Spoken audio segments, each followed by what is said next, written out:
So we are out and about and we're doing another update on the Dockyard at church. Well, as always, thank you very much for taking the time out to talk to us. It's a pleasure, Daniel.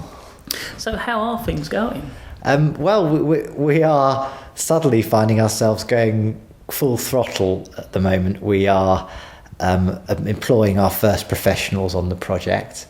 An architect surveyor will be appointed over the next couple of weeks to start the urgent works to stabilise the building.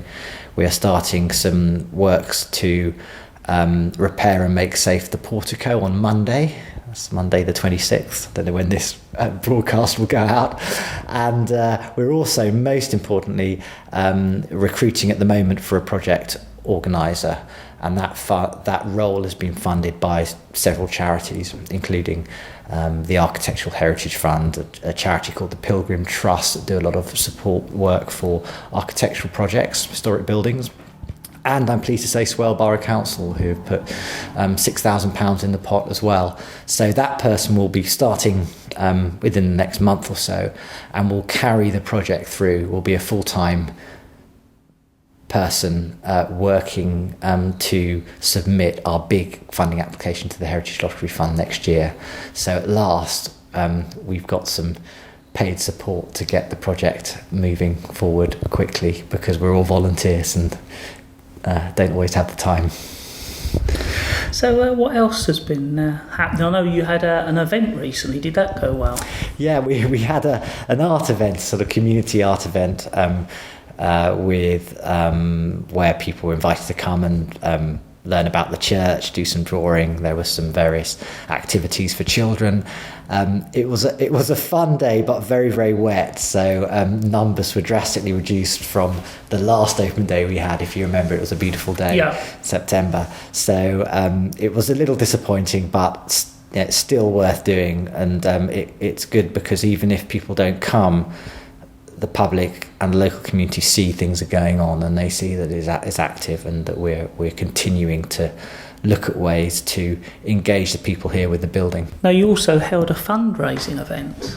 Yeah, that was great fun. We held the event at the Masonic Hall in Sheerness, which is a very handsome building, and we sold tickets, and we had about 60 or 70 people who came along and had a splendid evening, food, drink, entertainment, and a charity auction as well. And we're very grateful to one of our trustees, particular Matt Brown, who amassed a lot of the stuff for the auction, raised a lot of money, and to an artist called Anna Corder Marshall, who donated one of her works to the auction and raised a lot of money. And she's a very well-known and established artist, so we were grateful for that.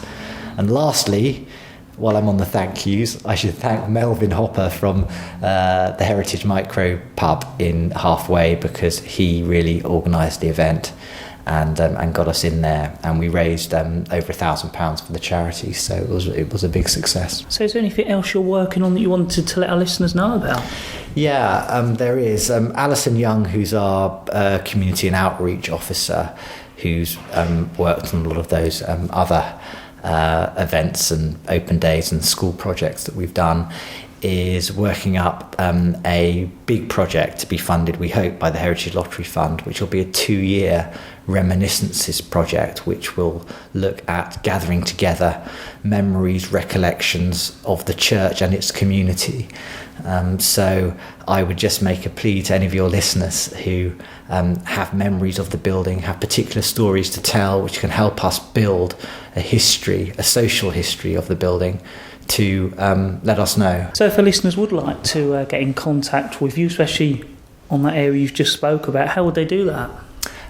We have a brand new website which you can visit. It's the same address as the previous website, which is www.sheernessdockyardpt.org.uk. That's PT for Preservation Trust. All our contact details are there, and people can get in touch with us and as I said, share their memories of the building. Well, as always, thank you very much for updating us, and I look forward, as always, as the progress continues. Pleasure, Daniel. Thank you for keeping in touch with us and for your support.